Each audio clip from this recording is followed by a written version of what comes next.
Well, hello and welcome to another edition of the Maestro Notes, and I would like to welcome you to our concert which takes place November 17th, which actually marks the 30th anniversary, the exact date of our 30th anniversary. So welcome you, and I'm sure you're going to have a great time.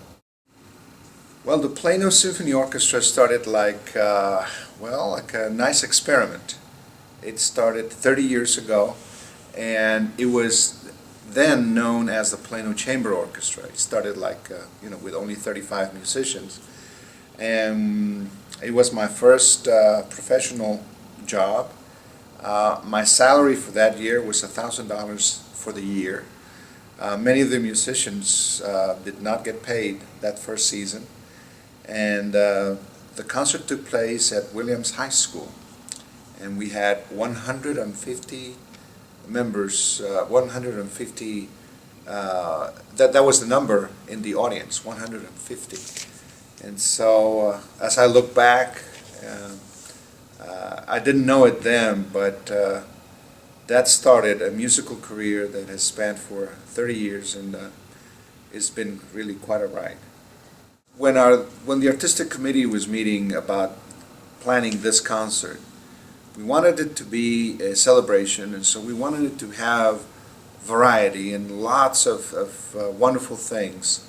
So we were able to come up with this idea of having not only the orchestra performing showy pieces, showcase or the orchestra in just wonderful big pieces, but also having artists that perhaps you don't see that much in a symphony concert.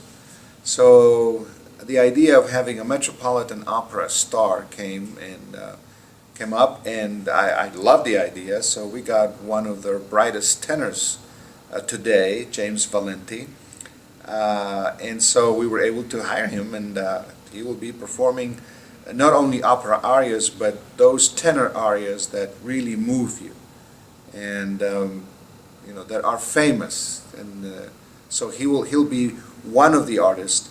And then in addition, just to make it unusual, we invited perhaps the best tap dancer in the world and one of the best known dancers in this country, Max Polak.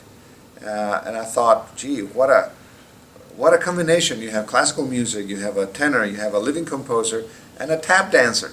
So that was kind of unusual, but the artistic committee went wild about the idea, and so anyway, we decided to bring them. They all agreed to come and make it a fun evening.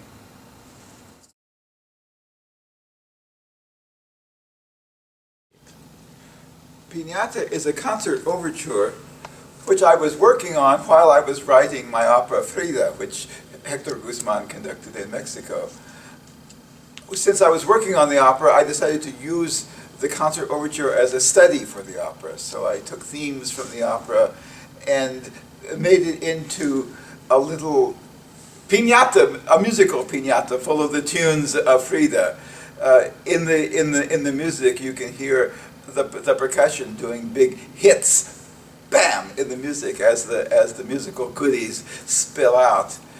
If you know the opera Frida, you can know this is from that scene, this is from that scene, this is from that scene. If you don't know the opera Frida, it's still just a fun group of Mexican folk tunes with little bits of American jazz and American concert music all mixed up together in a musical piñata.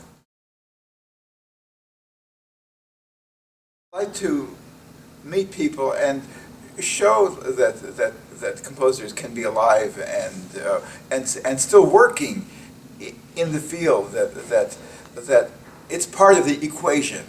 People think of composers as male, Caucasian, and dead, and it's nice to have above ground composers. It's difficult though, because imagine being in a field in which you can get Mozart for free, or you can pay to have Rodriguez. If Maestro Guzman had to compete they could get Toscanini for free, or they could pay to get Guzman. It's an uphill battle. Yes, it is. And so I feel privileged that I've been able to make a living in this difficult field, because it's so much fun. What's exciting about that was that I got deep into the music of Robert, and that was exciting. And what made it even more special is that he was there. He was there, and then as he said, working with a living composer, in which he was able to make some remarks and change a few things and suggested some things, and put the whole opera together with the composer in the audience. I think that's really one of the most special things that I've ever done in my life. And then having him back to play one of his most recognizable pieces, well, of course, it's just like an icing on the cake.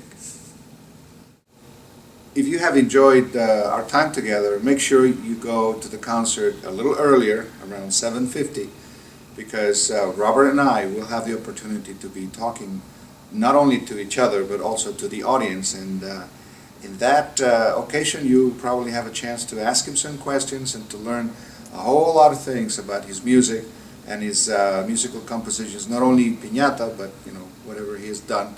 So show up early, and I'm sure you will enjoy it.